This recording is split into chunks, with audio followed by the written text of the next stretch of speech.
Here we go. It is raining, lightning, and thundering here, but I'm going to make a video right now. I'm making it, like, for real. I'm doing it. Today, I want to talk about the cross. And why are we talking about the cross? It's because it is a thing that's kind of misunderstood. In this first half, I'm not even like, it's not, hey, this is what it is. We're investigating, we're questioning it because we're going to take words and kind of look at things in history of what the cross actually was, and then we're going to move on to see, kind of where our modern day cross might have changed a little bit. But here we go. I want you to go Google on your off time. You have to do it right now, or you can for fun. You can follow along all you want. If you go Google Stauros, and that is Stauros. Okay, that is the English spelling of the Greek word that the Bible calls the cross. So every time the Bible says the cross, okay, not every single time, but when it's talking about Jesus carrying it or crucified on it, there's another word, but it still isn't. It's considered like a living part of like a living tree. Okay, that's why sometimes you hear Jesus was crucified on a tree. Well, we're not going to run into those. I think there's like two verses. I'm only going to deal with the verses that are talking about Stauros, which is mainly all of them, I think 27 times or 72. I'm super dyslexic, so it doesn't matter. Anyway, you can Google this. So go Google Stauros. That is Strong's number G4716. And you can find that and look for yourself with your own peekers. You can go there and you can look and see, hey, well that's not a cross. Stauros is like an upright stake. Now when you think of crucified and cross, you automatically picture Jesus on the cross. You get the long middle beam, and then a little bit down is the arm beam, we'll call it, right? But a cross and being crucified really that's not specifying anything, because again, a stauros, an upright pole or a piece of wood or even a dead tree, a lot of times people were crucified on it. What being crucified to something is like being affixed to it, being pinned to it. Go back and look. Think of Vlad the Impaler. Think of have you ever seen a movie where the people are on, like, they have the stake shoved in their body, right? Their whole body. That used to be a thing. That used to be a type of crucifixion. Was they would get a tree and like spike it, right?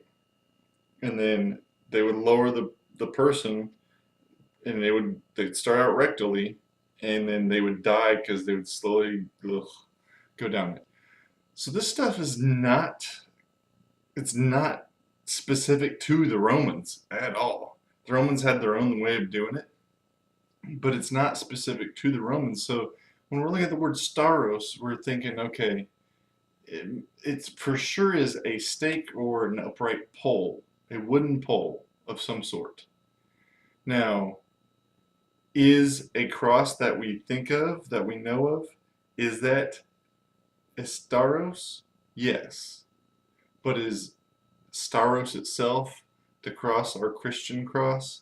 No, not specifically. It's like that subcategory category thing where again, we don't know, but we got pretty good idea that it's not actually the cross we think of. We have it, we have tattoos of it, we have picture frames and wall art and every kind of art. The cross is a big deal. There's different types of crosses. There's Latin cross, Iron Cross, Crusaders cross. There's tons of crosses and crosses that have been through history. But what I'm saying is, I don't believe the cross that we all throw up is really probably not I mean, most likely, if you even look into this for 10 minutes, you realize, oh, Jesus probably wasn't crucified like that. For some reason, we have that in our mind that, there's this perfect cross, you know, looks like a man, shape of a man too, that would have been annoying and difficult to make, for one. And for two, there's not really proof of it. There's not proof of it because, okay, the little footrest on the cross that you see that they nailed the feet to? Well, that didn't come about until like 80 AD. That's after Jesus was even crucified. All these types of things that you see, a lot of this stuff didn't come till after Jesus was crucified. Now there were dudes that were crucified on like an X and like some crazy looking stuff, but those were special occasions. It took a lot of work in preparing that. Um, there wasn't a lot. There could have been. Let's say they knew they were going to crucify Jesus. A dude could have spent a couple hours on it, but even then, you kind of need preparation. Materials aren't like you don't go to Home Depot and get a giant thing full of railroad spikes and nails and screws and bolts. Stuff was more scarce, and you to prepare something that elaborate would have to be in advance. Stuff isn't like it is nowadays. So that might be one thing that Jehovah's Witness actually they have right is it could be one beam where Jesus, he's hanging like that with his arms up and his feet on the sides of the pole. There's pictures where they have found, the nail going through the ankle bone. I guess it's more like the heel slash ankle bone, and it's going sideways into a piece of wood. And that they found old evidence that was an old crucifixion that happened, and they actually found that in Jerusalem. So what you see on TV and what you think of isn't really exactly what happened, and that's okay. That's cool. I'm not hating on that cross specifically because it still could have been. Doubt it.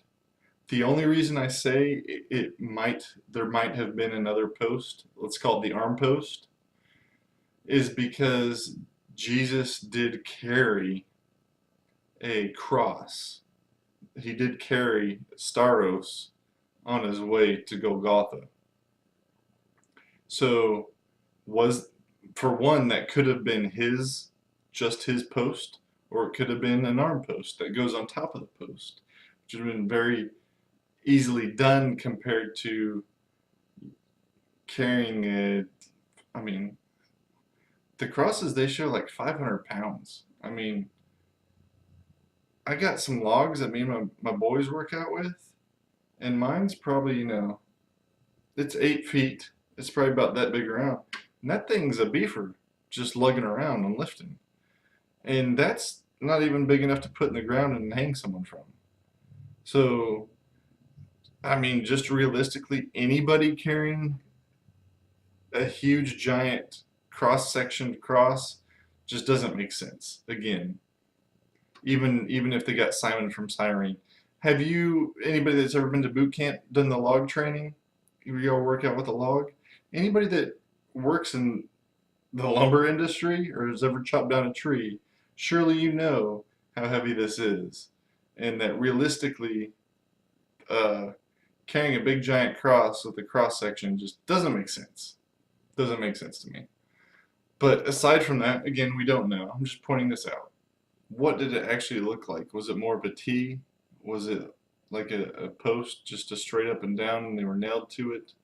Which, in both of those cases, there's more evidence for that than the way that they depiction it in every show, which is funny because it kind of comes from again here we go with the original Roman Catholic, their weirdness.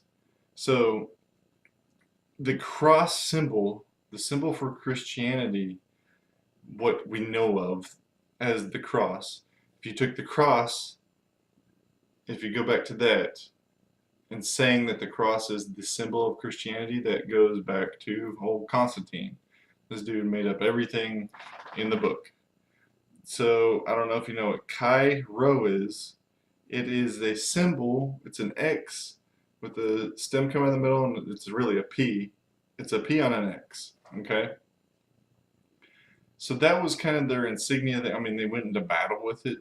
Yeah, we're Christians. We're here to kill you. But that's how they rolled. Okay. And then it went and moved on and changed, and it's thought that the Gauls, which was France, for those of you who don't know, they had their own sun god, and their god was, you know, the cross shape, and they took that and started putting that on their emblems as they were fighting for Constantine, and so you have this transformation. But a really funny thing is that how similar the cross that we know it as, we'll just call it the Christian cross, whatever. The Christian cross, excuse me, I burped myself. Christian cross it's stemmed from Roman Catholicism. For one, it's really not a symbol that should symbolize what we believe. For two, the Roman Catholics have, just like a lot of things, originally, I'm not talking about if you're Catholic, I'm not hating on you, but I am hating on the original religion, which it is absolutely 100% a religion. You know, there's stuff that's just not biblical that is followed by the papacy. And you have, I mean, look at the Pope. He carries around like this wicked, evil looking crucifix staff. Like, yeah. Remember that Pope that looked like the Emperor? I forget his name. He was holding it, and he looked like, you know, if the Emperor uh, was Pope, I guess. Wow. That made a lot of no sense. Anyway, moving on. You know, I haven't even mentioned my beard, and you guys haven't seen me. This is my first time I trim my beard. You don't see it? I don't got the. I'm all right. I'm all right looking as a normal human being. I do miss it because it's just, you know, so manly. But at the same time, I live in Texas. It's so much cooler without a giant beard. Let me tell you. But my whole transition is that the cross is a Roman Catholic thing. That's where it stemmed from. And this is just from research. This isn't from me all of a sudden like I would have argued with you if you would have ever thrown this in my face maybe a year ago, been like, yo, well, the cross, no, that just means stake or a wooden upright pole. I mean, what are you talking about? No. No, it doesn't mean that. And now I actually just looking at it and reading it, like, oh wow, it took me 2 seconds to figure out that that's not it at all. Not at all. Mm. I also want to, because most people don't worship the cross, but this is another question. When you go into a church and you got a big giant cross in that church, you know, this is Protestants too. This isn't just, you know, the Catholic religion and their crucifix, their giant crucifix or tiny crucifix. When you have these people going and bowing down before a cross, that is, you've set up an idol, whether you realize it or not. It's what has happened. I mean, do you know what I'm saying?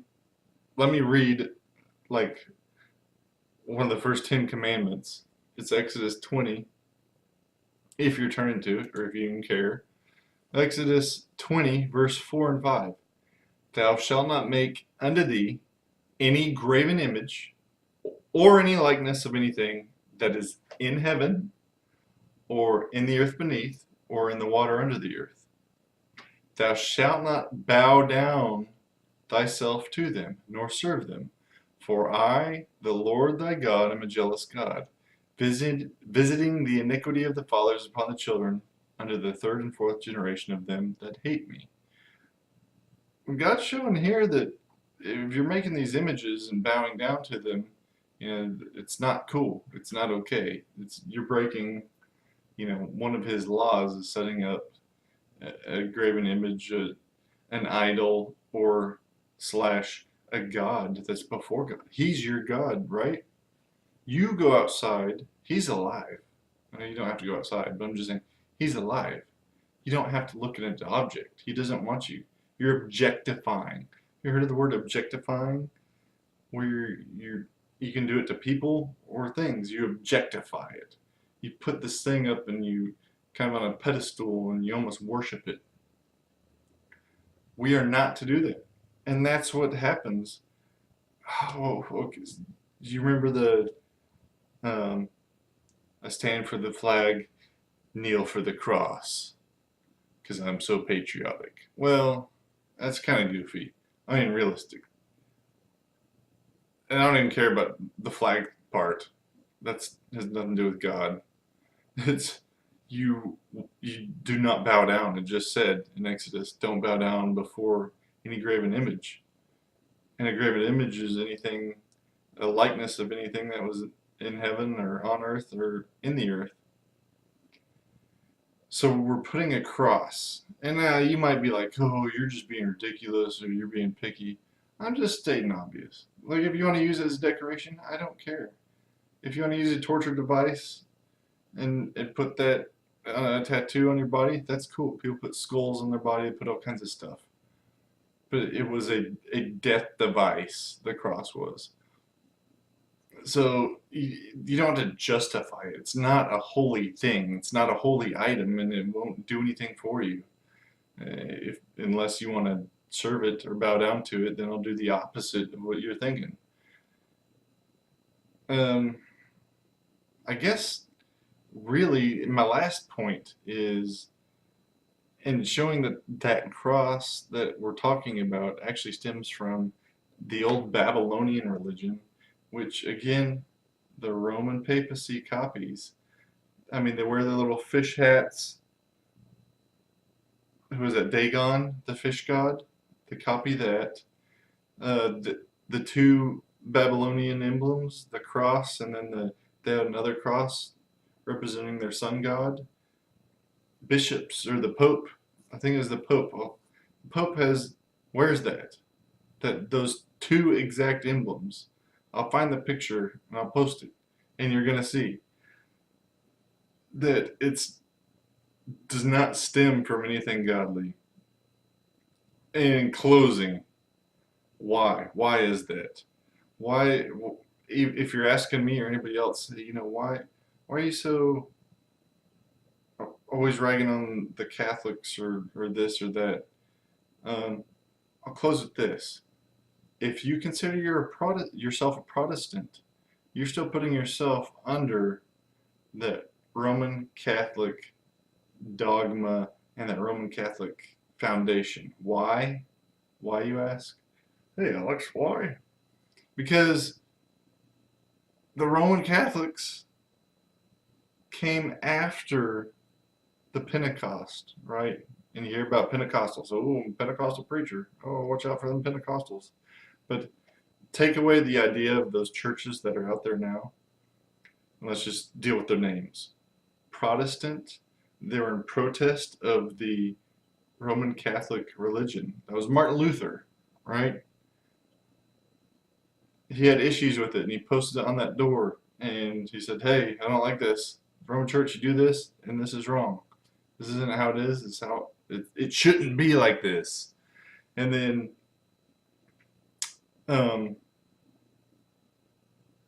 but they still are kind of a branch off the Catholic faith, the Catholic religion. It is its own religion.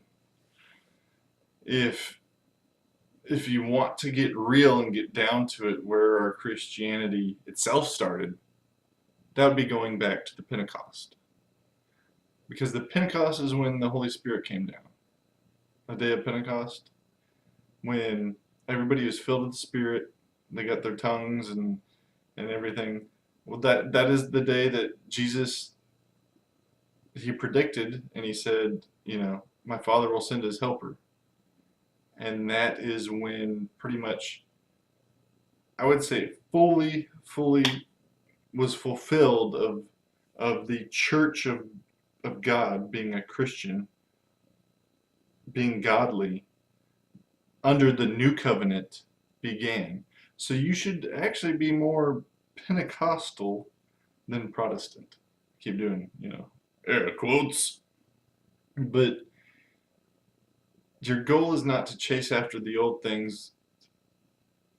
There needs to be a complete reformation out from under the Roman Catholic Church, which most of their stuff stems from pagan religions. Like they just took in all this pagan stuff and they tried to make it Christian. And that's not how God ever worked in the Bible. He's always like, hey, ignore all this stuff, just be for me. Again, if you think the cross is fun for decoration, maybe you got a sweet tattoo that you spent $1,200 on and it looks great, that's cool. I don't care. It doesn't really bother me, and I'm not saying it's totally wrong at all. I'm just saying that, for one, we don't know. We don't know what the actual cross looked like. Most likely is not what you have on your wall or on your necklace, the piece of jewelry. Most likely it was just a post or a tee. And then number two is drop any notion you have of thinking you can kneel before a cross. Jesus did tell us to take up our own cross, but that's crucifying our flesh. We're pinning our flesh to that cross, and that has nothing to do with kneeling before the cross. We're not. How do I say it? We're not to objectify and bow down to the instrument of death. The instrument of death is to kill the body, because the body is of the flesh and so of the world. That we're not that. And that's the whole thing about being born again. So, man, I'll just close this up. I hope it made sense. I hope you learned something. I hope that you're not too angry just because if you're Catholic, and I use the word Catholic or Roman Catholic or Pope, if you're just a person, I don't care.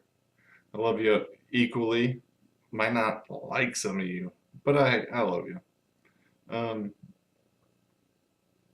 I think that anything you dismiss automatically is probably a good sign that you believe it because you just want to believe it, and you don't want to learn, you don't want to change. So if this is all brand new to you, I encourage you to look it up. If it's not brand new to you, look it up more, because I found out more as I looked up to make this video. But yeah, glad you guys got to join me. That was my Tuesday video, and nothing more to say on the subject. For right now. I don't know. Maybe later. Anyway, like, subscribe, comment, have fun, and this was, hold on, I had a cool outro to say. Thank you for joining me on Channel 33.